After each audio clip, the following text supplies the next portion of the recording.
ଅମଳ ଋତୁରେ ଟମାଟୋ ଦର ଆକାଶ ଛୁଆଁ, ସାଧାରଣ ଖାଉଟିଙ୍କୁ ବଢିଲା ଚିନ୍ତା। ପ୍ରବଳ ଶୀତ, ଥଣ୍ଡାରେ ଯେତିକି ଥରିବାକୁ ପଡୁନି ଏବେ ବିଲାତି ଟମାଟୋ ଦର ଶୁଣିଲେ ଦେହ ଥରି ଯାଉଛି। ଅମଳ ଋତୁରେ ଟମାଟୋ ଦର 60 ଛୁଇଁଲାଣି।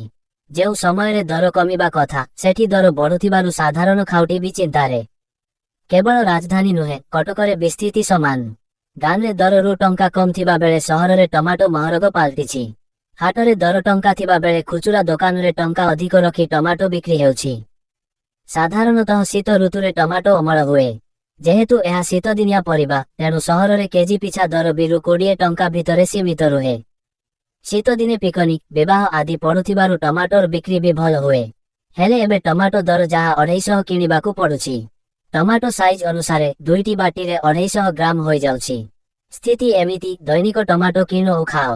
ରାଜଧାନୀର 1 ନମ୍ବର ହାଟରେ ଏବେ ଟମାଟୋ ଚଳକ ପଡ଼ିଛି। ଦୈନିକ ବେଙ୍ଗାଲୁରୁ ଓ କୋଲକାତାରୁ ଟମାଟୋ ଆସୁଛି। ଚାହିଦା ରହିଥିଲେ ବି ଦର ଯାହା, ଗ୍ରାହକ ଟମାଟୋ କିଣିବାକୁ କୁଣ୍ଠ ହେଉଛନ୍ତି। ସେପଟେ କଟକର ଛତ୍ର ବଜାରରେ ବି ସମାନ ଚିତ୍ର ଦେଖିବାକୁ ମିଳିଛି। ସେଠାରେ ଟମାଟୋ କେଜିରୁ 60 ଟଙ୍କା ଭିତରେ ରହିଛି।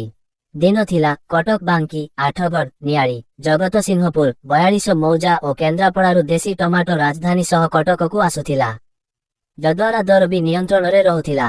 ସ୍ଥିତି ଏମିତି ହେଉଥିଲା ଯେ ଅମଳ ବେଳେ ଟମାଟୋ ବିକ୍ରି ହୋଇପାରୁନଥିଲା। ଚାଷୀ ବାଧ୍ୟ ହୋଇ ଟଙ୍କାଏ ନହେଲେ 2 ଟଙ୍କାରେ ଟମାଟୋ ବିକ୍ରି କରୁଥିଲା, ନଚେତ୍ ବିକ୍ରି କରିନପାରି ନଷ୍ଟ କରୁଥିଲା। ହେଲେ ଚଳିତ ବର୍ଷ ଚିତ୍ର ଓଲଟା। ଚାଷ ଆରମ୍ଭରେ ଅର୍ଥାତ୍ ଗତ ସେପ୍ଟେମ୍ବର ଅକ୍ଟୋବର ମାସରେ ବାତ୍ୟା ଯୋଗୁଁ ଅଦିନିଆ ବର୍ଷା ହେବାରୁ ଫସଲ ଉପରେ ପ୍ରଭାବ ପଡ଼ିଥିଲା। ଟମାଟୋ ସହ ଅନ୍ୟ କିଛି ପରିବା ଗଛ ନଷ୍ଟ ହୋଇଯାଇଥିଲା, ଯାହାର ପ୍ରଭାବ ଏବେ ଅମଳ ଉପରେ ପଡ଼ିଛି। ତଥାପି ଆଉ ସପ୍ତାହକ ମଧ୍ୟରେ ଦେଶୀ ଟମାଟୋ ଆସିବ ବୋଲି ବେପାରୀମାନେ କହିଛନ୍ତି।